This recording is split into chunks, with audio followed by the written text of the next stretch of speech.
بسم اللہ الرحمن الرحیم۔ السلام علیکم۔ چینل کو سبسکرائب کر دیں اور بیل آئیکن پر پریس کر دیں۔ آج کا ہمارا ٹاپک ہے سیدنا ابو بکر صدیق رضی اللہ تعالیٰ عنہ کی شان و صحابت۔ آپ رضی اللہ تعالیٰ عنہ نے اسلام قبول کرنے کے بعد 7 ایسے غلاموں کو آزاد کیا جنہیں صرف ان کے مسلمان ہونے کی وجہ سے ظلم و ستم کا نشانہ بنایا جاتا تھا۔ ان غلاموں میں حضرت بلال حبشی رضی اللہ تعالیٰ عنہ بھی شامل تھے۔ اللہ رب العزت نے جس ہستی کو اپنے محبوب کا سب سے قریبی رفیق اور یار غار بنایا تھا اسے تمام اوصاف حسنہ کا جامع بنایا۔ اللہ رب العزت نے سیدنا ابو بکر صدیق رضی اللہ تعالیٰ عنہ کو جہاں دیگر اوصاف میں نمایاں مقام عطا فرمایا وہاں وصف صحابت میں بھی اعلیٰ رافع مرتبے سے نوازا۔ سیدنا ابو بکر صدیق رضی اللہ تعالیٰ عنہ نے اسلام کے دامن سے وابستہ ہوتے ساتھ ہی اپنا مال راہ خدا میں خرچ کرنا شروع کر دیا۔ آپ رضی اللہ تعالیٰ عنہ ایک مالدار تاجر تھے۔ جس وقت آپ رضی اللہ تعالیٰ عنہ نے اسلام قبول کیا اس وقت آپ رضی اللہ تعالیٰ عنہ کے پاس 40,000 درہم تھے، جبکہ ہجرت کے وقت صرف 5,000 درہم باقی رہ گئے تھے۔ 5,000 درہم کے علاوہ باقی سارے پیسے آپ رضی اللہ تعالیٰ نے اسلام اور مسلمانوں کی خدمت میں صرف کر دیے۔ آپ رضی اللہ تعالیٰ نے اسلام قبول کرنے کے بعد 7 ایسے غلاموں کو خرید کر آزاد کیا جنہیں صرف ان کے مسلمان ہونے کی وجہ سے ظلم و ستم کا نشانہ بنایا جاتا تھا۔ ان غلاموں میں حضرت بلال حبشی رضی اللہ تعالیٰ عنہ بھی شامل تھے۔ آپ رضی اللہ تعالیٰ عنہ نے حضرت بلال حبشی رضی اللہ تعالیٰ عنہ کو ایک بھاری رقم تقریباً 32 تولہ سونے کے بدلے میں خریدا۔ جب آپ رضی اللہ تعالیٰ عنہ نے حضرت بلال حبشی رضی اللہ تعالیٰ عنہ کو ایک بھاری رقم کے بدلے خرید کر آزاد کیا تو کفار آپ کی اس سخاوت پر اعتراض کرنے لگے کہ شاید آپ رضی اللہ تعالیٰ عنہ پر حضرت بلال حبشی کا پہلے کوئی احسان ہے جس کا بدلہ آپ نے انہیں آزاد کر کے چکایا۔ جب کفار نے یہ اعتراض کیا تو اللہ تعالیٰ نے آپ کے اخلاص کی گواہی میں قرآن کی آیات نازل فرما دیں۔ ارشاد فرمایا، اور جو سب سے بڑا متقی ہے وہ اس جہنم سے دور رکھا جائے گا جو اپنا مال دیتا ہے تاکہ پاک ہو، اس پر کسی کا کوئی احسان نہیں جس کا بدلہ اتارتا ہو، بلکہ وہ تو اپنے بلند رب کی رضا کے حصول کے لیے دیتا ہے اور عنقریب وہ راضی ہو جائے گا۔ اللیل آیت نمبر 17 تا 21۔ ان آیات سے واضح ہے کہ سیدنا صدیق اکبر رضی اللہ تعالیٰ عنہ کا رب کی راہ میں مال خرچ کرنا اور جو سخاوت کا مظاہرہ کرنا رب کو کتنا پسند ہے۔ آپ کی لعلیت اور حصول پر اعتراض کفار نے کیا اور آپ کی طرف سے جواب خود رب کریم نے دیا اور واضح فرما دیا کہ آپ رضی اللہ تعالیٰ عنہ پر کسی کا کوئی احسان نہیں جس کا آپ رضی اللہ تعالیٰ عنہ نے بدلہ اتارا ہو، بلکہ یہ ساری سخاوت تو آپ رضی اللہ تعالیٰ عنہ حصول رضا الہی کے لیے کرتے ہیں۔ اس ہستی کی عظمت و مقام کا اندازہ کون لگا سکتا ہے کہ خالق کائنات جس کے اخلاص کی گواہی دے اور اس کی طرف سے کفار کو جواب بھی دے۔ جب غزوہ تبوک کے موقع پر نبی اکرم صلی اللہ علیہ وآلہ وسلم نے صحابہ کرام کو راہ خدا میں مال پیش کرنے کا حکم دیا تو تاہم صحابہ نے حسب توفیق اسلامی لشکر کی مالی معاونت کی۔ اس موقع پر سیدنا ابو بکر صدیق رضی اللہ تعالیٰ عنہ نے جس طرح سے سخاوت و فیاضی کا مظاہرہ کیا اس کی مثال تاریخ عالم میں نہیں ملتی۔ آئیے سخاوت صدیقی کا واقعہ حضرت عمر فاروق رضی اللہ تعالیٰ عنہ کی زبانی سنتے ہیں۔ حضرت عمر فاروق سے مروی ہے کہ ایک دن نبی اکرم صلی اللہ علیہ وآلہ وسلم صدقہ دینے کا حکم دیا۔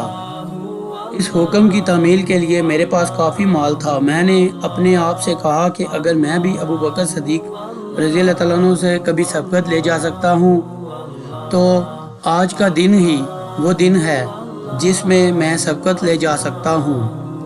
حضرت عمر فاروق رضی اللہ تعالیٰ عنہ کہتے ہیں کہ میں اپنے نصف مال لے کر حاضر خدمت ہوا۔ نبی اکرم صلی اللہ علیہ وآلہ وسلم نے فرمایا، اپنے گھر والوں کے لیے کیا چھوڑ آئے ہو؟ میں نے عرض کی، جتنا لے آیا ہوں اتنا ہی ان کے لیے چھوڑ آیا ہوں۔ اتنے میں یار غار حضرت ابو بکر صدیق رضی اللہ تعالیٰ عنہ جو کچھ ان کے پاس تھا وہ سب کچھ لے کر حاضر خدمت ہوئے۔ آپ صلی اللہ علیہ وآلہ وسلم نے فرمایا، ابو بکر اپنے گھر والوں کے لیے کیا چھوڑ آئے ہو؟ انہوں نے عرض کیا، میں ان کے لیے اللہ اور اس کا رسول چھوڑ آیا ہوں۔ حضرت عمر رضی اللہ تعالیٰ عنہ کہتے ہیں، میں نے اس دن خود سے کہا کہ میں ابو بکر صدیق رضی اللہ تعالیٰ عنہ سے کسی معاملے میں بھی آگے نہیں بڑھ سکتا۔ یہ حدیث ہے ترمذی 3675۔ دنیا میں بڑے بڑے صحیح گزرے ہیں، لیکن تاریخ عالم میں حضرت ابو بکر صدیق رضی اللہ تعالیٰ عنہ جیسا صحیح نہیں ملے گا، جس نے مجھے اپنے محبوب کے ایک حکم پر اپنا متاع کل محبوب کے قدموں میں ڈھیر کر دیا۔ جب زندگی کا مقصد و منشا ہی محبوب کی رضا ہو تو پھر محب صادق اپنا تن من دن سب کچھ اپنے محبوب پر قربان کرنا اپنی بہت بڑی سعادت اور خوش قسمتی سمجھتا ہے۔ علامہ اقبال رحمۃ اللہ علیہ نے حضرت ابو بکر صدیق رضی اللہ تعالیٰ عنہ کے بارے میں اس لیے کہا تھا، پروانے کو چراغ ہے بلبل کو پھول بس، صدیق کے لیے ہے خدا کا رسول بس۔ آپ رضی اللہ تعالیٰ عنہ نے اپنے مال سے اسلام اور پیغمبر اسلام کی خدمت کی کہ خود پیغمبر اسلام نے آپ کے مال کو اپنے لیے سب سے زیادہ منت بخش قرار دیا اور ارشاد فرمایا، مجھے کسی کے مال سے اتنا فائدہ نہیں دیا جتنا ابو بکر کے مال نے دیا۔ ترمذی 3661۔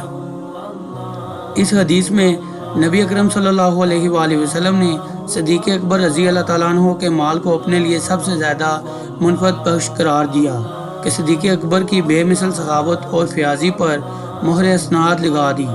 ایک موقع پر نبی اکرم صلی اللہ علیہ وآلہ وسلم نے ارشاد فرمایا، تمام لوگوں میں سے سب سے زیادہ مجھ پر ابو بکر رضی اللہ تعالیٰ عنہ کا احسان ہے، مال کا بھی اور رفاقت کا بھی۔ بخاری کی حدیث ہے 3454۔ بھلا اس سے بڑا سخی کون ہو سکتا ہے جس کا نبی اکرم صلی اللہ علیہ وآلہ وسلم پر سب سے زیادہ مالی احسان ہے۔ حضرت ابو بکر صدیق رضی اللہ تعالیٰ عنہ کے لیے یہ بھی بڑا اعزاز ہے کہ ان کے مال میں سے رسول اللہ صلی اللہ علیہ وآلہ وسلم اپنے مال کی طرح تصرف فرمایا کرتے تھے۔ الریاض النظرہ کی روایت ہے کہ حضور صلی اللہ علیہ وآلہ وسلم حضرت ابو بکر رضی اللہ تعالیٰ عنہ کے مال میں اسی طرح تصرف فرمایا کرتے تھے جس طرح اپنے ذاتی مال میں فرماتے ہیں۔ سیدنا ابو بکر رضی اللہ تعالیٰ عنہ کی سخاوت اور مالی قربانیاں رب کریم کی بارگاہ میں کتنی مقبول اور پسندیدہ ہیں، اس کا اندازہ اس امر سے لگایا جا سکتا ہے کہ رب کریم خود آپ رضی اللہ تعالیٰ عنہ کے نام سلام بھیجتا ہے اور استفسار فرماتا ہے کہ آپ رضی اللہ تعالیٰ عنہ رب سے راضی ہیں یا نہیں۔ حضرت عبداللہ بن عمر رضی اللہ تعالیٰ عنہ سے مروی ہے کہ ایک دن حضور صلی اللہ علیہ وآلہ وسلم کی بارگاہ میں ابو بکر صدیق ٹاٹ کا لباس پہنے ہوئے بیٹھے تھے۔ اتنے میں جبریل امین نازل ہوئے اور کہنے لگے، اے اللہ کے رسول صلی اللہ علیہ وآلہ وسلم، ابو بکر نے ایسا لباس کیوں پہنا ہوا ہے؟ نبی اکرم صلی اللہ علیہ وآلہ وسلم نے فرمایا، اے جبریل، اس نے اپنا سارا مال مجھ پر خرچ کر ڈالا ہے۔ جبریل علیہ السلام نے کہا، اللہ رب العزت آپ صلی اللہ علیہ وآلہ وسلم پر سلام بھیجتا ہے اور ارشاد فرماتا ہے کہ ابو بکر سے کہیں کہ کیا تم اپنے اس فکر سے مجھ سے راضی ہو یا ناراض؟ اس پر نبی اکرم صلی اللہ علیہ وآلہ وسلم نے حضرت ابو بکر سے فرمایا، اے ابو بکر، اللہ رب العزت تم پر سلام بھیجتا ہے اور تم سے پوچھتا ہے کہ کیا تم اپنے اس فکر سے مجھ سے راضی ہو یا ناراض؟ حضرت ابو بکر رضی اللہ تعالیٰ عنہ یہ سن کر عرض گزار ہوئے، بھلا میں اپنے رب کریم سے کیسے ناراض ہو سکتا ہوں؟